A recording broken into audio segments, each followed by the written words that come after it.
Okay, here we go. All right, I'm excited about this. I haven't done one of these for a while, so maybe I've stored up some stuff to share with you. Truth be told, we are lucky to have a leadership training program at our company that I enlisted a group of folks a few years ago from the Learning Leader, Ryan Hawk's podcast. Highly recommended. Free podcast. You can get it on all the channels on Spotify or YouTube or whatever. Learning Leader podcast is fantastic. If you drive a lot, I would highly recommend it. There's some great shows, and he's become a good friend and does some good training for us. And he did a training that was based on this that I have totally ripped off and duplicated and added rent to own spin to it. So I'm going to give him the credit he deserves before I go in here. The idea here is how to get from here to there. Wherever here is and wherever there is really the question that you have to answer. Obviously I'm expecting I'm talking to rent own operators, mostly managers or regionals. And the goal would be, how do I get from 300 accounts to 500 accounts, or 500 to 700 accounts, or how do I get from 1,000 BOR to 1,300 BOR? How do I get from 50,000 potential rent to 75,000 potential rent? Hello, Keith from Showplace. That's the thought process here is, how do we get from here, wherever we are, to where we want to be, and some of the things we need to do as leaders to get there. That's the framework we're talking about today. First things first, I'm going to make several book recommendations. It's kind of my thing. I read a lot. I think that I heard a long time ago, 10 years from now, you're only going to be different or smarter based on the books you read and the people you meet. And so I don't meet that many people hanging out with you rent-to-own folks, but I absolutely read a lot of books. Very, very iconic book by Marshall Goldsmith, What Got You Here Won't Get You There. I want to reference that to start because I think it is very relevant in today's rent-to-own environment. I think for us to be able to get to the next level, whatever that is, right? Customer count, BOR, maybe a job. We have to understand we have blind spots. We have to understand what we're good at, what we're not good at. And I think oftentimes we're oblivious to that as people. We have too many people that are nice around us that won't tell us the truth. We put ourselves in what's called echo chambers, where people around us are just telling us what we want to hear, as opposed to some kind people that tell us we got a black thing on our tooth, that type of thing. So we have some blind spots we have to understand we have. I think sometimes we're delusional about our success.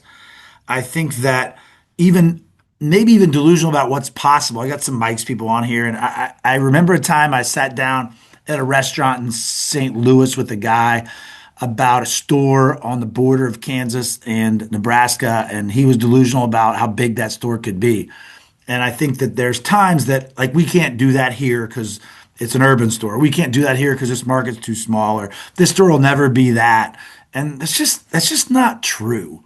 And sometimes we're delusional about what's possible, or we have these things baked in our minds about what's possible. And I can tell you, and Mark Conley's on here, and Donnie, and they visited us, and I think we can continue to break some ceilings that people think are out there in rent to own that just aren't. If we keep getting better. I got a store in Louisa, Kentucky. They used to call themselves Little Old Louisa. It's a super small town on the border of Kentucky and West Virginia, and now it's our fifth biggest store. And it's an amazing store. But for the longest time, they were delusional about what they thought was possible there. I'll talk about this a little bit today. Is we don't know what to stop doing, and I think that that's a very common thing. As I'll pick on Donnie a little bit because he's a regional or divisional for Arona, and it's like we give our teams a lot to do, and we keep adding more things to them. And as we talk about how to get from here to there, the F stands for focus. Shocker, I have an acronym. I'm kind of the king of acronyms. I should wear a shirt to every show that says, yes, my speech includes an acronym. But if you focus on something, you have to not focus on something else. And so sometimes we want to continue to do things that we've always done, even though the best way to move to the next phase is to stop doing that. And there's things in rent to own we need to stop doing. I think that I identified a while back that we need to stop delivering everything. I think that we waste a lot of time thinking we're going to deliver stuff to verify the customer's address. Well, they can move tomorrow. It doesn't matter. And we waste a lot of money and time putting two guys on the truck to deliver a PS5. Like those days are over. Hey, I got your online lead. I got all the information I need. What time are you going to be here to pick it up? and there's things like that we need to embrace newness and technology and change, and we are not very good at that. Other things that could be holding you back from moving forward is you want to be the genius in a thousand helpers in your store. You want to be the keeper of all the information. And I've seen that. Like I do managers meetings and I go into stores and find out if they know what we went over at the managers meeting. They didn't. They don't because we don't communicate it very well. So withholding information, definitely prevents our ability to move forward. Same with claiming credit. I think that a lot of times we look for scapegoats.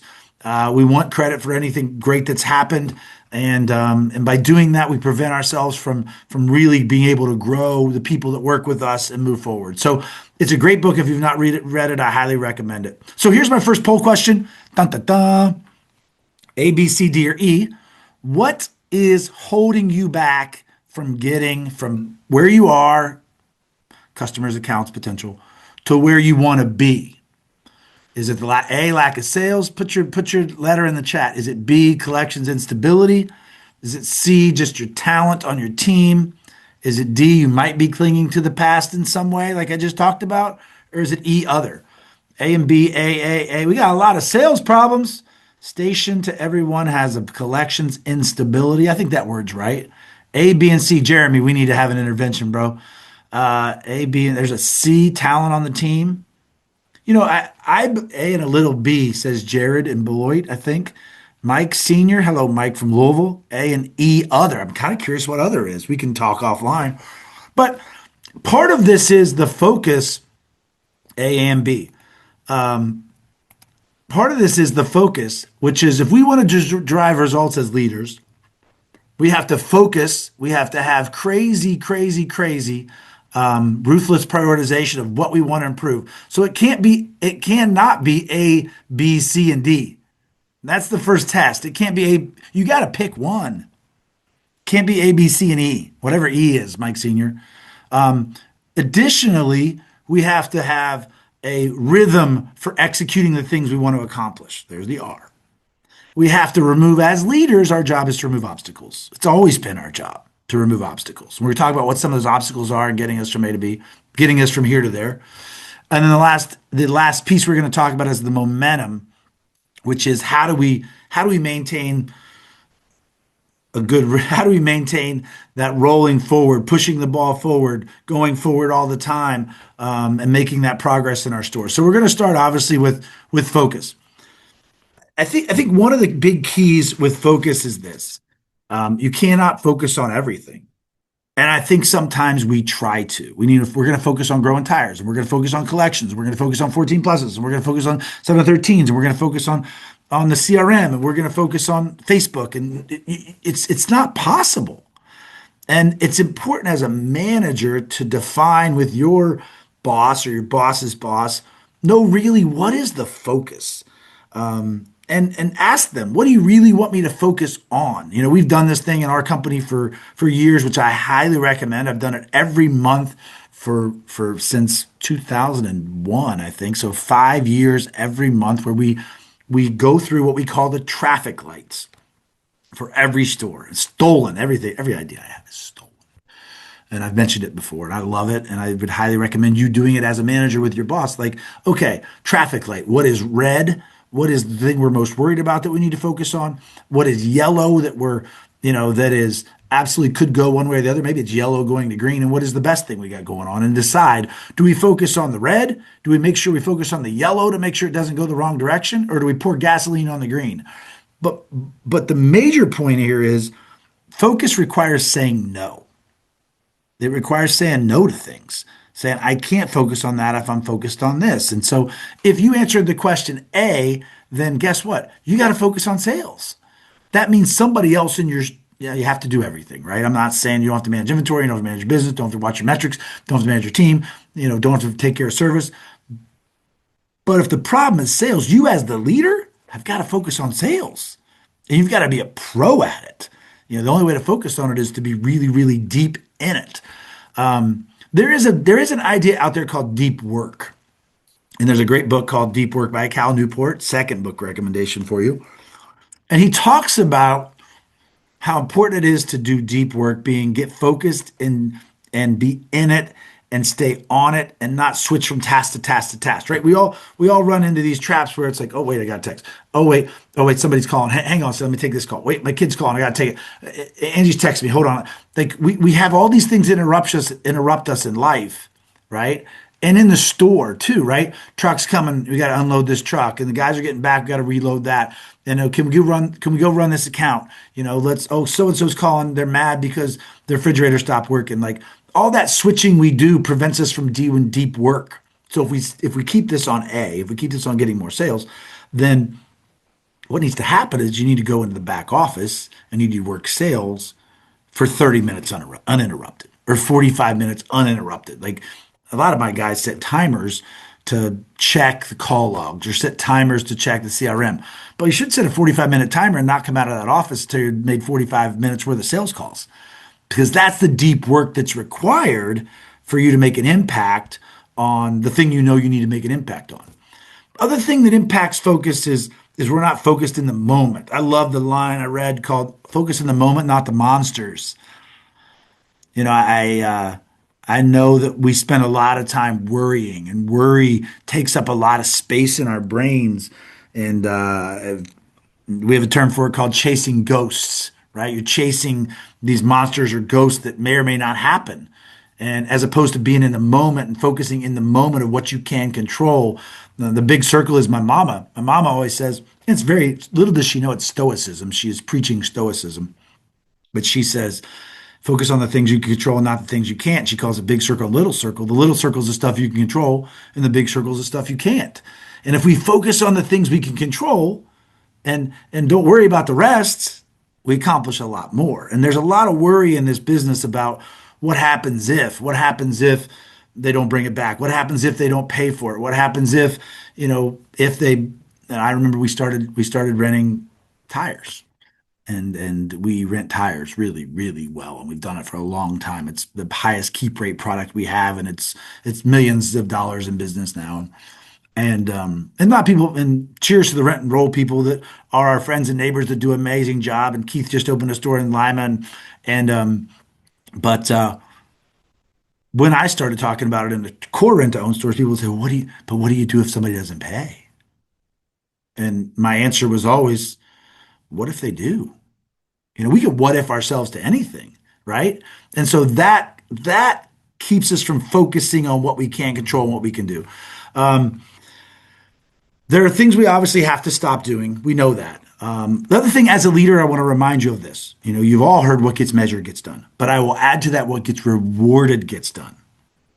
Not just what gets measured, but your people will focus on the things they get rewarded for. It may not be money. It may be thanks and appreciation. That's the number one love language in the world. So when you appreciate certain things, those things will continue to get done, and those are the things they'll focus on. The last tool I want to give you before I move on is this. We've used this for years. It's so stupid simple, and I wrote it with a Sharpie.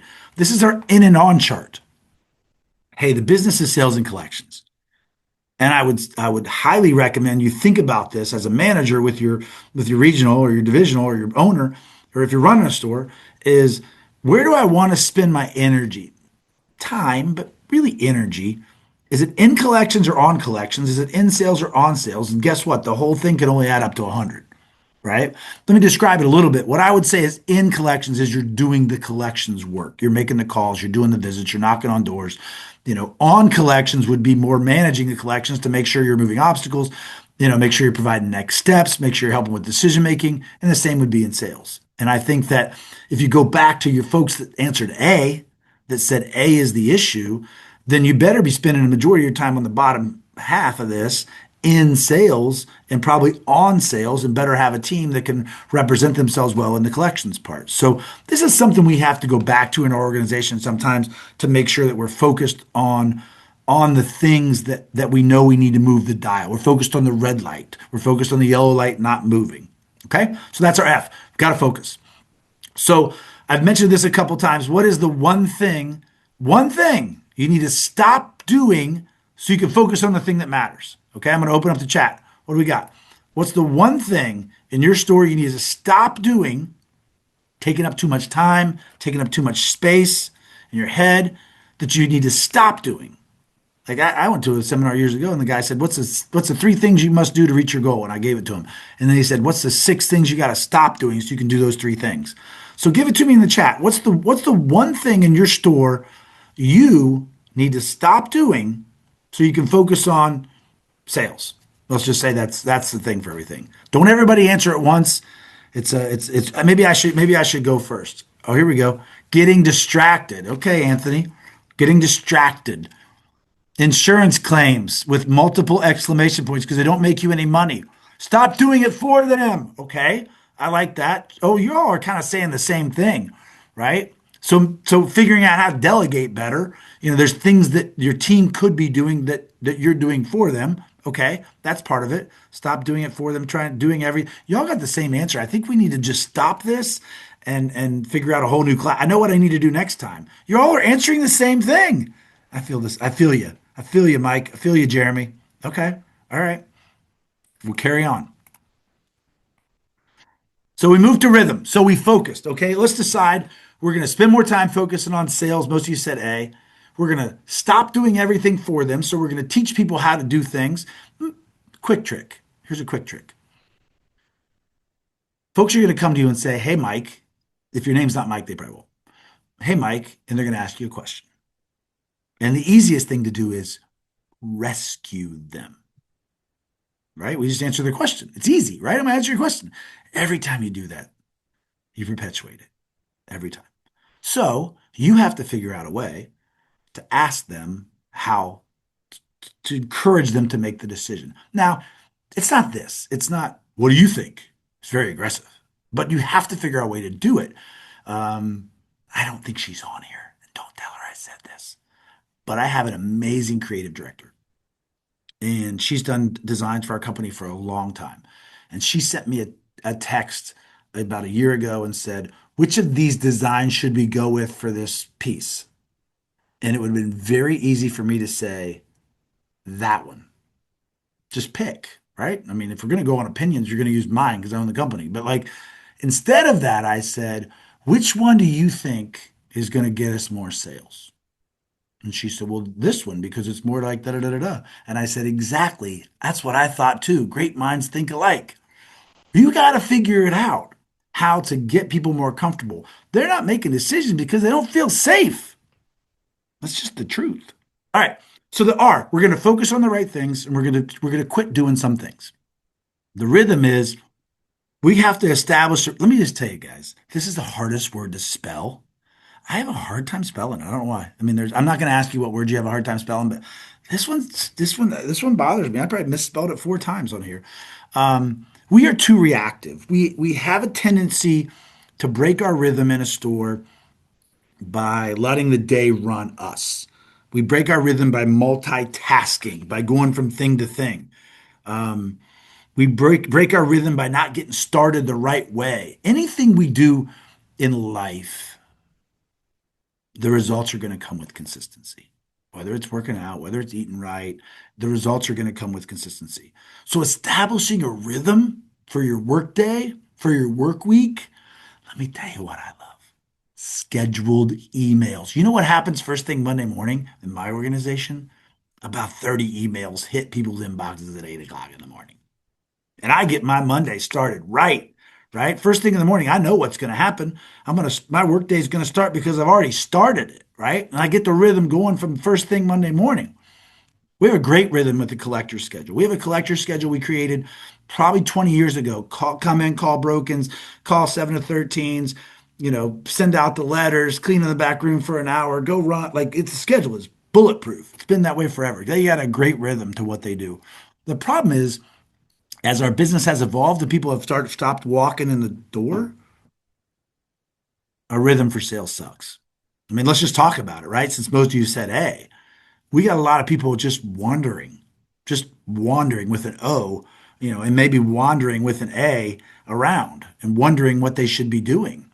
And if we don't have a rhythm or a cadence for how we want to do the sales, how we want to follow up on leads, how we want to work part of our customer life cycle. I mean, how are we working at-risk customers, people that are getting ready to pay out? How are we working people that just paid out a month ago? How are we working people with one AOR?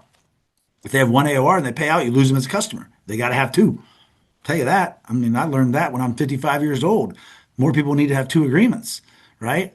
So you have to establish a rhythm in your store. I mean, book recommendation number three is Atomic Habits. I've recommended it 1,000 times. The guy's an amazing writer. He went to Denison University, where I went. He played baseball like I did. National champions, Division III national champions, Denison University, just to have you know. You have to figure out a way to establish consistency. One of the things we try to do in our stores, and it should be do not try, like Yoda says, is to visit lost customers. It works. It's part of the list of like 10 things that works to drive sales, home visits for lost customers. I know a lot of you guys do it. But the problem resides when we say we're going to visit lost customers on Thursdays. We'll do lost customer visits on Thursdays.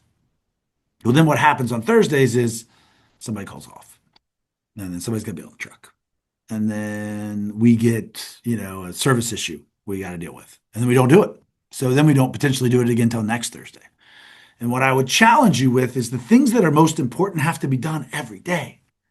They have to be done every day. You have to establish a rhythm or a cadence to doing that stuff every day. And I think one of the best things I've learned, whether it's working out or visiting lost customers, is never miss 2 days, right? 2 day rule is never miss it twice. If you decide we're going to do this to get sales. We're going to make 50 calls to lost customers every day. Well, there's be a day you miss it, but don't miss it the second. I just got applause. I just got an emoji applause. I should just end it right here. 5-star review, please. But don't miss a second day. But if you only plan to do it one day a week, you're never going to get it done. So again, if we go back to talking about sales, very specifically about sales, you want to rent 7 more in your store and you establish this is the thing. We need to do 4 Facebook posts a day. We need to do 50 sales calls a day. We need to work the CRM in this way. We need to do lost customer visits. We need to do business to business. Then establish a rhythm to do it every day. It can't be a haphazard one-off thing. Not unlike going to the gym, right? If you go to the gym, you've all heard this. It was in Atomic Habits. I'm stealing it. Go to the gym for 6 hours today. See how that works out for you. You won't be able to walk tomorrow. Go to the gym for 20 minutes for the next 6 months and see how that works out for you. That's what we need to do in the sales process, right? Every day, consistency and establish that rhythm because what happens in our sales process now is it's sporadic at best. It is reactive. We're reacting to whatever leads come in. We're reacting to whatever the theme of the day is or the offer of the day is, and we're not systematic and disciplined about, and this is the other thing we've learned. 40 years in the business, we learned this. One of the mistakes we had is we have 3 salespeople in some stores, and the third salesperson would fail all the time because it was like a dog eat dog world, and the first 2 salespeople didn't really invite him in with welcome arms because they were going to steal their sales, which stinks because they all should be focused on the team. But we needed to divide that sales process out. Like you're going to work the lost customers that have paid us more than X, and you're going to work the returns, and you're going to work the at risk, and you're going to work and they get a rhythm with working that certain audience because the sales pitch you give to a 1 AOR customer is different than the sales pitch you give to at-risk customers. The sales pitch we want to give to an at-risk customer is, hey man, I just pulled up an account and I got some good news for you. Give us a call. I'm not going to tell them they're paying off because then they'll say, okay, we'll pay that stuff off. Then when they give us a call, then we talk to them about what we're willing to offer them because they're almost ready to pay out. People, if they do that with a rhythm every day, they become really good at it. So I would highly recommend on the sales side to divide and conquer. As a manager, you do X. You have a salesperson do Y. You have a collector do this, or a delivery guys perform this. And all that will help you establish a rhythm, I know, to rent more. And renting more is the best medicine to any rent-to-own store. The O is obstacles. Our job as leaders is to remove obstacles for our team. They encounter them, and they are many in number. They are easily seen or they are very hidden. The first piece of advice I could give you is you must fly very low. I love the altitude analogy of, as a leader, we have to fly up to be able to see the business. We have to fly low to be able to see things and learn things. For you to be able to learn the obstacles that your team has, you have to fly very low. And I will tell you, you have to ask better questions. I I use AI.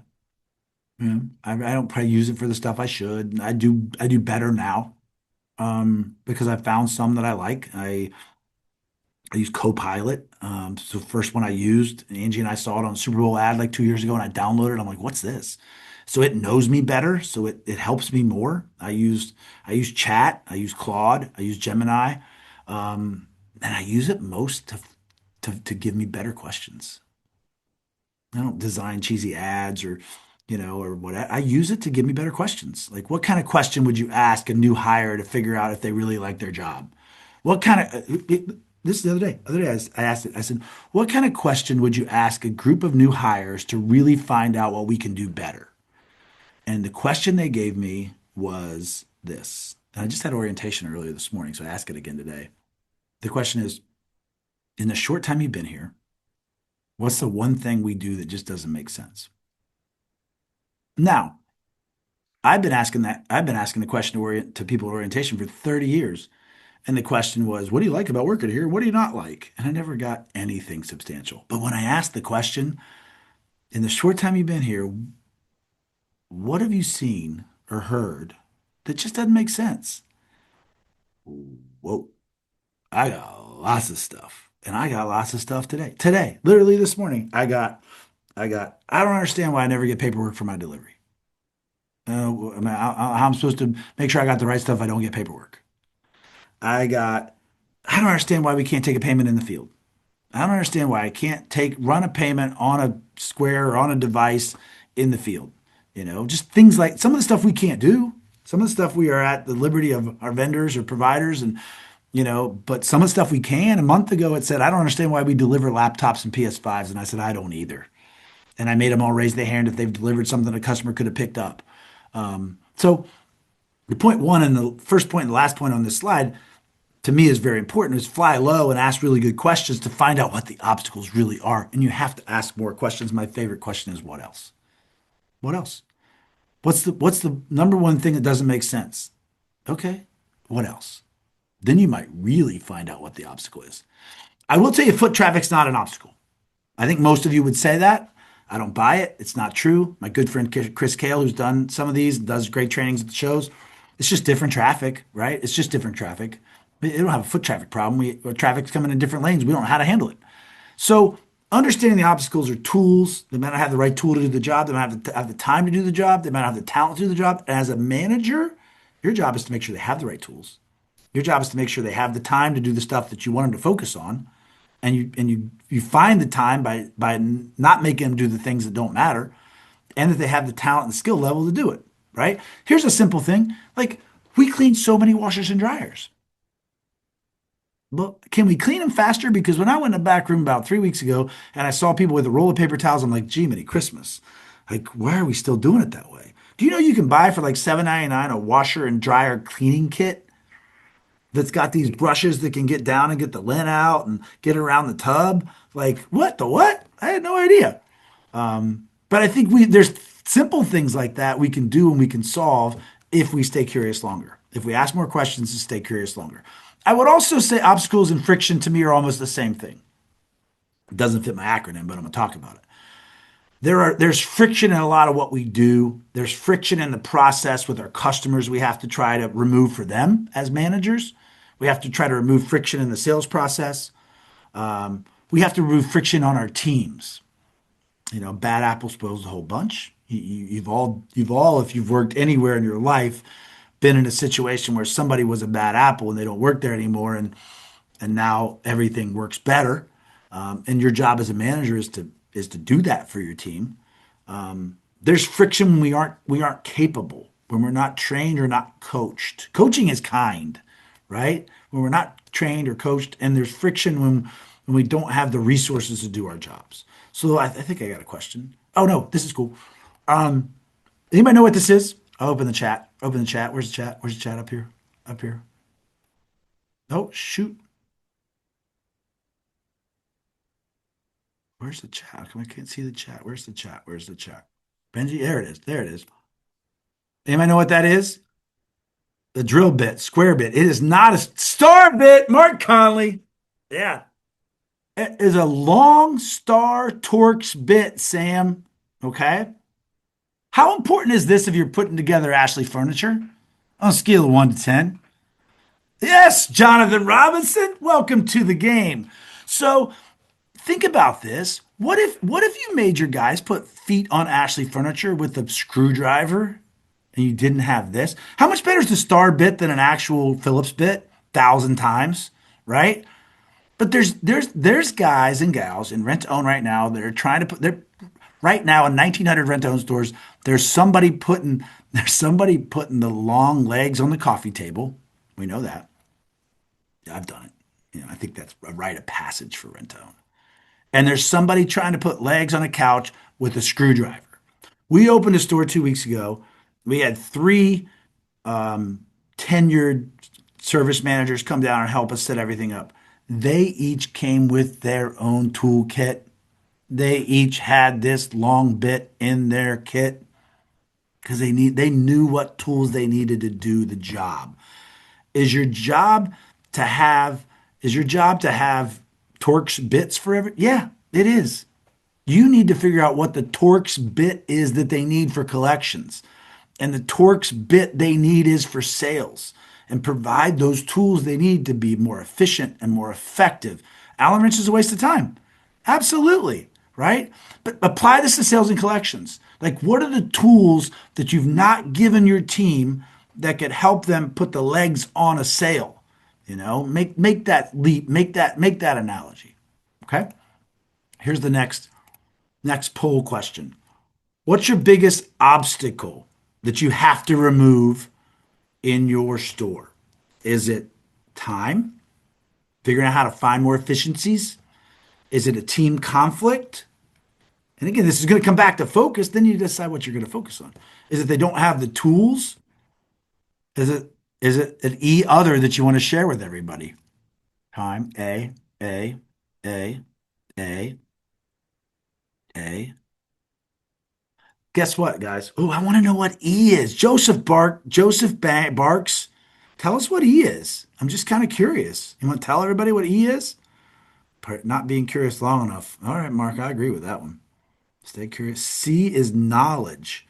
Well, let's talk about time real quickly. That seems to be the most common one. If we talk about time, how do you save time? How do we save time? Well, I mean, we do things in time blocks. It goes back to some of that deep work. If you do things in time blocks, we don't waste as much time by switching. Just look next time when you're able to fly a little higher and able to see that where time gets wasted is switching from task to task to task. There's an opportunity.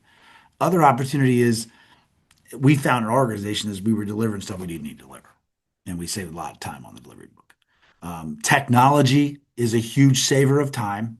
You know, anything you can do to promote, obviously, online payments, text to pay, being able to pay online, anything that takes that much human interaction. Listen, the biggest obstacle in my company, biggest obstacle I would ask, friction.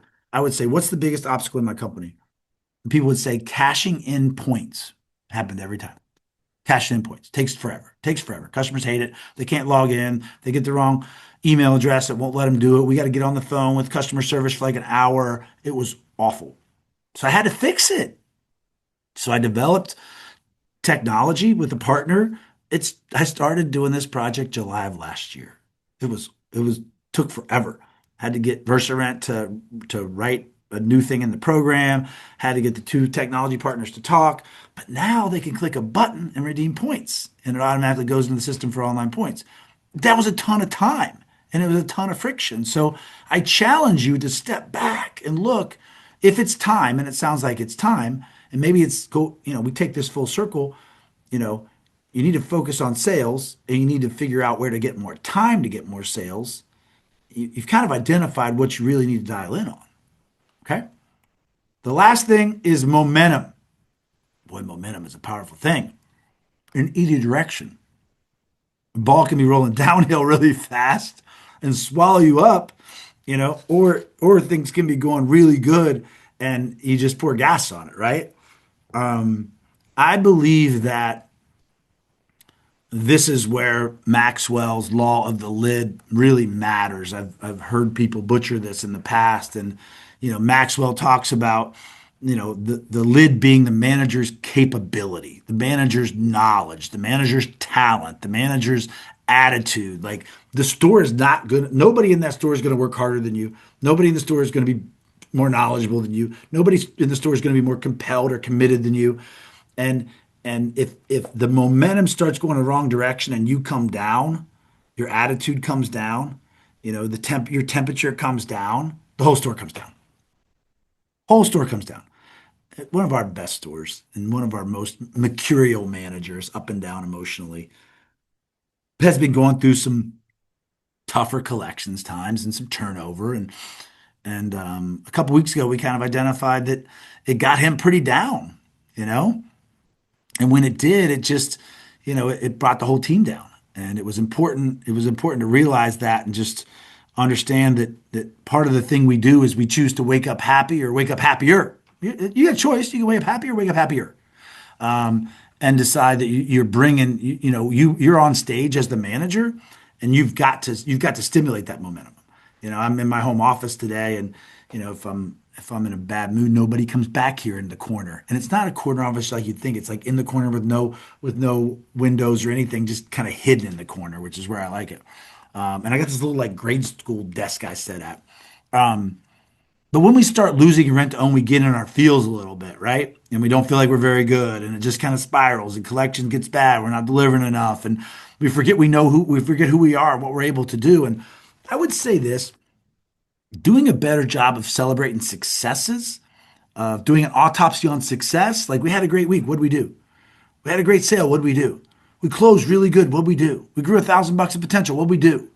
Is a really good way to stop the momentum train from going the other way because you can remember what you did. Remember what we did back then? Let's do more of that. And then we can adjust the sales quickly, right? It's very important with your team as you manage your people. And this goes back to what we talked about a little bit earlier, is to make sure we reward and tell them when they're doing something right. That creates momentum, okay? And forces them to want to replicate it. I would say that the one message you probably have all heard is this: as a leader, you're either the thermostat or the thermometer. You've all heard that. I'm sure if you haven't, you've heard it now.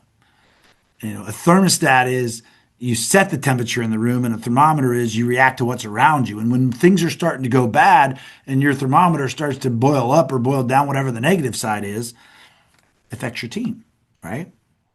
But if you're the thermostat and you can adjust it, you can adjust it. Paige, my daughter, said that. She was very young, and I actually just said this to her the other day. She was very young, and we went to San Diego, and right after Christmas, and went to the. She went to get in the Pacific Ocean on like probably December 28th, and it was freezing. And she was like, "Come on, Dad, get in! Come on, Dad, get in!" And I said, "No, no, Paige, it's cold. It's freezing cold." And she was probably 4 or 5, and she's 22 now. And she said, "Get in, Dad. You'll adjust it. You'll adjust it." I'm like, "Okay." So I guess I'm still adjusting it, right? I'm still adjusting it. I'm adjusting the thermostat. The other important tool you can use, maybe more important than the Torx bit, is a green highlighter. Now, my good friend Brad Matthews, who's one of our regional managers, would say I threw this at him once, but I don't remember that. Um, when we talk about the green highlighter in our company, it is, you look at reports, you look at things, and we, as leaders, managers, regionals, whatever, we're looking for the things that need to be fixed, right? We're looking for the problems. We're red light, we're highlighting them. But we want to use a green light highlighter to find the good stuff, to find the green stuff, right? And the more we look at things and we find the good stuff, we find the things that people are doing well, and we recognize those things like, oh my gosh, John Booth, you lost the lowest amount of customers due to payout last month. What'd you do?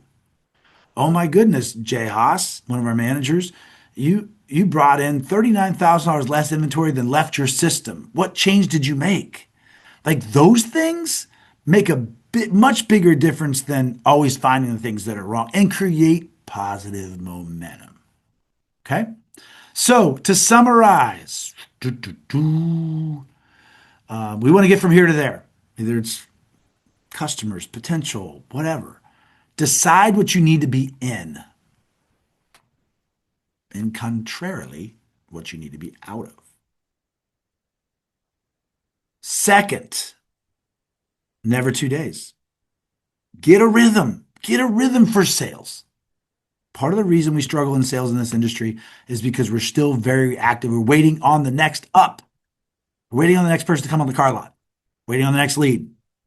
If you are waiting on the next up or the next opportunity, you're not going to run enough, right? The activities have to happen religiously with a rhythm that is unshakable. Okay. The third piece is what are the obstacles? What's the friction? What's the obstacles? If it's time, find what you're wasting time on. If it's talent, figure out what you need to train on. If it's tools, go buy them. And the last thing is make sure you set the temperature. Make sure you're setting the temperature in the room every day. Either decide you're going to be happy at your store or happier, one or the other. All right. That is all I got. I don't know who's on here. That's about as long as I wanted to talk. Anybody have any questions in the chat about anything we talked about? We'll leave it open for a couple minutes. If nobody says anything, I'm going to go along my merry way. Oh, take the survey, give me 1 star so I don't have to do this again. I'm just kidding. I love it. I love doing it. Loved it. Thank you, Jared. Rent more stuff. Sam, rent more stuff.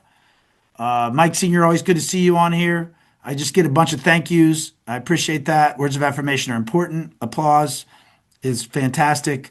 Any questions at all about anything we talked about? I'll share the presentation with the folks at APRO, and they can share it with you guys if you want it. All right. 5, 4, 3, 2, 1. I'm out from Ohio.